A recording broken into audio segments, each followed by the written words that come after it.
Well, how much does it cost Apple to make an iPhone? Someone has an estimate. The someone is Arik Hesseldahl of All Things Digital. Hey, son. He's joining us on set after a long absence. Yes, welcome indeed. back. Hey. Tell us, how do we know how much an iPhone might take to make?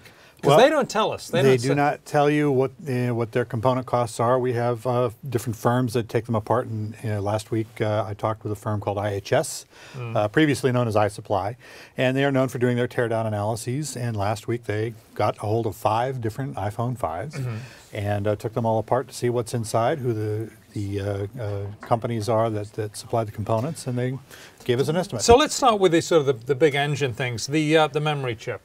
Yeah, the memory is an interesting thing. I mean, it's one of the bigger cost drivers, and one of the interesting things in there is that it's the brains of this thing, right? Well, there's the processor. That's the A6. That's the Apple chip that Apple designs and manufactures. Well, Samsung manufactures it based on Apple's designs.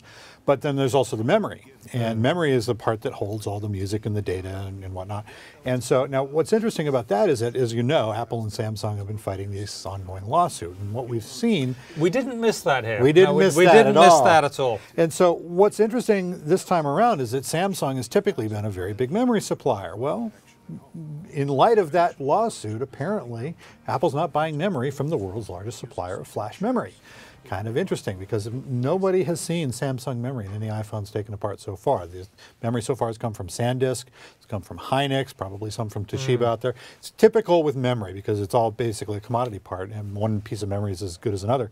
That Apple will enlist several suppliers, 3 or 4, but it's unusual to have the world's largest supplier of flash memory not seen in an iPhone. Are there any regional differences with these, when based on where the supply chains are coming from?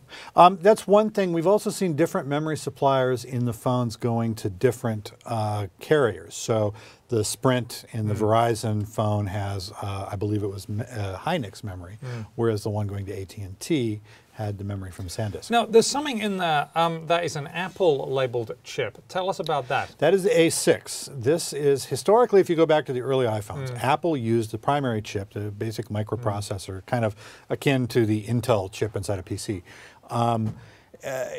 Apple had used a Samsung part, and that is a relationship that went all the way back to the early days of the iPod. But now Apple is actually doing the design work, borrowing partially from licensed designs from ARM Holdings in the UK. Keyword there, licensed designs. Licensed designs, and then they design it and hand it off to Samsung. So how much does this one compare to the last phone in terms of manufacturing cost? I understand it's not much of an increase. It's a $9 difference, $197 versus the prior estimate on the iPhone 4S was $188. It's a small difference. It seems small, but when you manufacture millions and millions and millions of these, that cost. Well, it's the cost of two lattes. A lot of people who have iPhones I see drinking lattes. So, but they're still having the same price, the final price for the product, $650, basically without a contract if you were to buy it. Right, exactly. And so that gives you a pretty good range of, I mean, if you buy it without a contract, it's $650 to start, so you have sort of an implied manufacturing margin there.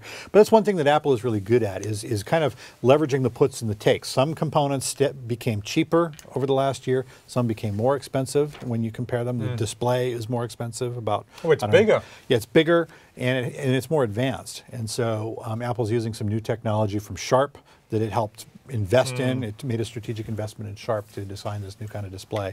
So there's a lot of puts and takes in here. There's one thing that Apple does very well. It's managing its supply chain, but also the costs of the components that it chooses to use. Okay. Always a pleasure. Right. Don't leave us for so long next time. Thank you very much. Arik Hesseldahl, you can read more on that on All Things Digital. Great read it is too.